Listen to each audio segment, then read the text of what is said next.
Hello friends, ఈ video కనుక నచ్చితే ఖచ్చితంగా లైక్ చేయండి. సుమతి హాస్పిటల్కి వెళ్తుంది. శివకృష్ణని చూడడానికి అడ్మిట్ అయ్యి ఉంటారు కదా. అయితే ఇక శివకృష్ణ పక్కకు వెళ్ళి అన్నయ్య అని చెప్పి పిలుస్తూ ఉంటుంది. ఇక పక్కనే లలిత కూడా ఉంటుంది. ఇక సుమతి అలా అన్నయ్య అని చెప్పి పిలిచేసరికి శివకృష్ణకి మెల్లమెల్లగా మెలకు వస్తూ ఉంటుంది. ఇక మెల్లగా కళ్ళు తెరుస్తూ ఉంటారు.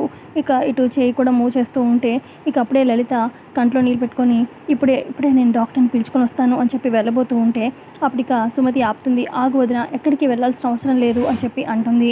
అదేంటి, మీ అన్నయ్య ఇప్పుడే కళ్ళు తెరవబోతున్నారు కదా అనగానే ఆగు వదిన, ఎక్కడికి వెళ్ళవసరం లేదు అంటూ ఉంటే అప్పుడు శివకృష్ణ సుమతి అని చెప్పి అంటూ ఉంటారు. సుమతినే వచ్చానన్నయ్య అని చెప్పి సుమతి చెప్పడంతో ఇక అక్కడే ఉన్న లలిత శివకృష్ణ షాక్ అవుతారు. నేనే అన్నయ్య సుమతిని అని చెప్పి ఇక అలా చెప్తూ ఉంటే శివకృష్ణ తన మొహానికి ఉన్న ఆక్సిజన్ మాస్క్ తీసి సుమతివేనా, నువ్వు నా సుమతివేనా, నా చెల్లి సుమతివేనా అని చెప్పి అలా చూస్తూ ఉండిపోతారు. ఇక లలిత కూడా చాలా షాక్లో ఉంటుంది. ఈ టీచర్ గారు ఏంటి సుమతినా అన్నట్టుగా చూస్తూ ఉంటుంది.